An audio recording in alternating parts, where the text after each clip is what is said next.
Mbunge wa viti maalum kupitia kundi la vijana kutoka mkoa wa Iringa, Mheshimiwa Jasmine Ng'umbi amehoji serikali ni upi mpango wao wa kusaidia vijana waliopo katika maeneo yao kutambua fursa zilizopo ili kuondokana na dhana ya kusubiri kazi za kuajiriwa.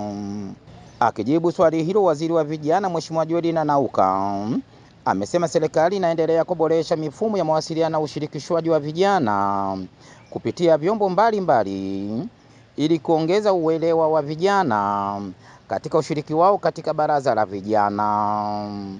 Nilikuona Mheshimiwa Jasmine Ng'umbi. Asante sana Mheshimiwa Mwenyekiti kwa kunipa nafasi ya kuuliza swali la nyongeza. Swali langu ni kuwa, je, ni upi mpango wa serikali kuwasaidia vijana waliopo katika maeneo yao kutambua fursa zilizopo ili kuondokana na dhana ya kusubiri ajira? Majibu, Mheshimiwa Waziri. Asante sana Mheshimiwa Mwenyekiti, ningependa kujibu swali la nyongeza la Mheshimiwa Jasmine. Serikali ina mtandao kuanzia ngazi ya taifa, wilaya mpaka kata, na tunatumia fursa zilizoko katika halmashauri zetu kwa kushirikiana na uongozi wa maeneo husika kuwapatia vijana taarifa hizo kupitia programu mbalimbali ambazo zinaendeshwa na serikali katika maeneo yao. Lakini pia kwa kuzingatia vijana wengi wanapatikana katika mitandao ya kijamii na wanatumia teknolojia, sisi kama wizara tayari tushazindua mpango maalum wa kutumia teknolojia kuwafikia vijana wetu ili kuhakikisha kila kijana ambaye anaweza kupata nafasi ya kutumia teknolojia aweze kupata taarifa kwa wakati na pia kupewa usaidizi wa namna ya kuzitumia fursa hizo. Nilikuona Singlada Mligo. Asante Mheshimiwa Mwenyekiti. Swali langu linaendana ni kama ushauri. Mheshimiwa Waziri, issue iliyopo kwa sasa, hata hiyo baraza unalolitaja unalijua wewe na level fulani huku taifani. Ukifika kule vijijini hakuna anayejua kwamba kuna huo mkakati wa baraza. Nini mpango wako wa kuhakikisha hadi watu wa vijijini wanapata hiyo taarifa na kwamba kuna huo mchakato unakuja? Nimekuona una jitihada za kuunda hayo mabaraza ya WhatsApp, lakini nikwambie ukweli, watu wengi wamejiunda kwenye hayo magrupu ya jukwaa sijui la vijana na nini, lakini vijijini hawana taarifa na hawana hizo smartphone. Kwa hiyo swali langu ni kwamba, je, una mkakati gani wa kuhakikisha kwamba hizo programu zako na projekti zako taarifa zinawafikia watu wa vijijini na sio zinapita kwenye mlengo mmoja kupitia UVCCM? Asante.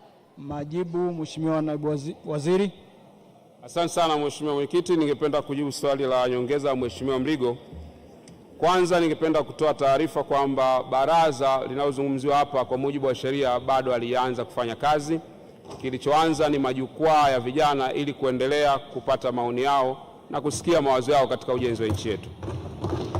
Na katika sheria ya uanzishwaji wa baraza hii, kama ilivyotangulia kusema, katika sehemu ya pili ya kipengele cha 8 inaelekeza kwamba vijana wa ngazi zote, kutakuwa na level ya kitaifa, mkoa, wilaya mpaka kata.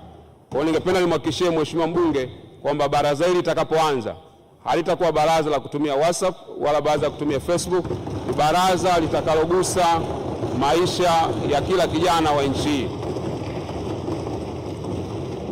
Kwa hiyo bila kujali kwamba kijana wa nchi anaweza kupata smartphone au hawezi kupata smartphone, maono wa Mheshimiwa Rais kama alivyoeleza katika hotuba yake ni kuhakikisha kila kijana bila kujali historia, kipato chake au anakopatikana, anahusika na kuwa sehemu ya msingi katika kutengeneza mustakabali wa taifa letu. Asante sana.